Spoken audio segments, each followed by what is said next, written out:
100 रोटी वाला ससुराल। सुनो जी, मुझे तो शीतल की बड़ी फिक्र रहती है।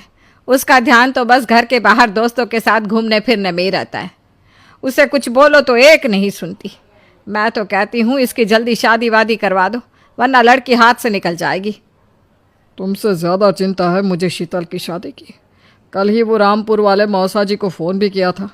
बता रहे थे एक लड़का है नज़र में, उनका अपना घर है और लड़का भी अच्छा है। अरे तो फिर बस बात चलाओ ना, एक बार देखे तो सही लड़का और घर बार कैसा है।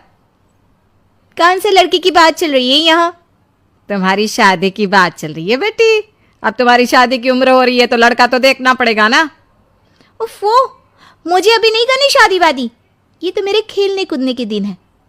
बहुत खेल कूद ली तुम। अब घर के काम धाम सीखने की कोशिश करो, समझी?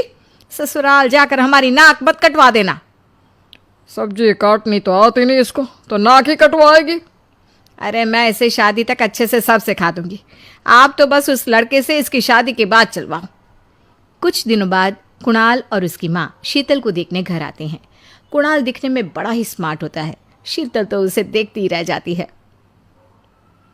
देखो जी, हमारी कोई डिमांड तो है नहीं, बस हम चाहते हैं कि लड़की घरेलू हो, घर के सारे कामकाज संभाल ले। अब आपके परिवार में तो बस 3 ही लोग हैं, पर हमारा तो खूब भरा पूरा परिवार है। बाकी हमें लड़की के घूमने फिरने दोस्तों से मिलने से कोई दिक्कत नहीं है। घर का काम करने के बाद जो चाहे सो करे। अरे वाह, ये तो इतने बढ़िया लोग हैं। लड़का भी इतना स्मार्ट है और ऊपर से इन्हें मेरे घूमने फिरने से भी कोई दिक्कत नहीं है। हे भगवान, तूने तो बिना मांगे ही मुझे सब दे दिया। बताओ जी, और क्या चाहिए हमें? हमारी तरफ से तो रिश्ता पक्का है जी। बस फिर तो हंसी खुशी शीतल और कुणाल की शादी हो जाती है। शीतल मन ही मन बड़ी खुश होती है और उसी खुशी के साथ वो अपने ससुराल में कदम रखती है। आओ बहू, तुम्हारा अपने ससुराल में स्वागत है। ये मिलो अपने परिवार से। ये तुम्हारे ससुर जी, तुम्हारी ननद सुनीता और गीता, सुनीता के पति राजेश और उनके 2 बच्चे राजू और चिंटू। ये ना हमारे साथ यहीं रहते हैं। ये तुम्हारी दादी सास हैं और बाकी लोग अभी बाहर गए हुए हैं। इतने सारे लोग, ये सब यहीं रहते हैं इस घर में? अरे अभी तो मेरे देवर देवरानी और उनके 3 बच्चे यहाँ नहीं है। उसके मायके में भी शादी थी ना, तो बस वहीं गई है। कल तक आ जाएंगे। हे भगवान, ये घर है या धर्मशाला? ये सब एक साथ इस घर में कैसे रहते हैं? मुझे तो पता ही नहीं था इनका इतना बड़ा परिवार है। अब समझी कि कोई डिमांड क्यों नहीं की इन्होंने। ये सब चाल चले मेरे साथ। अरे बहू, खड़े खड़े क्या सोच रही हो? चलो अपने कमरे में जाकर आराम करो। जी माँ जी। अगले दिन शीतल का ससुराल में पहला दिन होता है। शीतल रसोई में जाकर सबके लिए खीर बनाने लगती है। तभी उसके ननद सुनीता आती है। अरे वाह भाभी, आज क्या बना रही हो? बस दीदी, आज वो पहली रसोई है ना, तो खीर बना रही थी। अरे भाभी, ये खीर वीर रहने दो। घर में 4 लोगों को शुगर है और कुछ लोग मीठा ही नहीं खाते। आप ना सीधा खाना ही बना दो। क्या फ़र्क पड़ता है, मीठा बने या नमकीन, बस बहू के हाथ की पहली रसोई होनी चाहिए ना।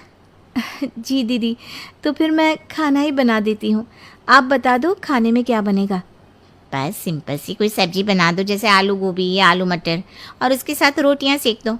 हमारे परिवार में अब तुम्हें मिलाकर पूरे 20 लोग हो गए हैं। 15 बड़े और 5 बच्चे। बड़ों की 6-6 और बच्चों की 2-2 के हिसाब से रोटी बना देना।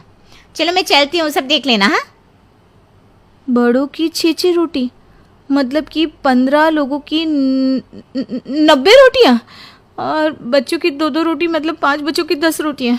90 और 10 मतलब कुल मिलाकर 100 रोटियाँ। हाय, मैं तो मर गई। 100 रोटी अकेले कैसे बनाऊंगी? माँ, ये तुमने मेरी शादी कहाँ कर दी? शादी से पहले तो मैंने कभी 4 रोटी से ज़्यादा नहीं बनाई। शीतल एक बड़ी सी परात में 100 लोगों के हिसाब से आटा निकालती है और उसे गूंथना शुरू करती है। आटा गूंथते गूंथते शीतल के पसीने छूट जाते हैं। उसके बाद बारी आती है रोटी बनाने की।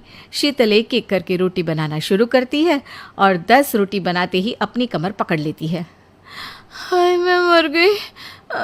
मेरी कमर टूट गई खड़े खड़े, और ऊपर से इतनी गर्मी।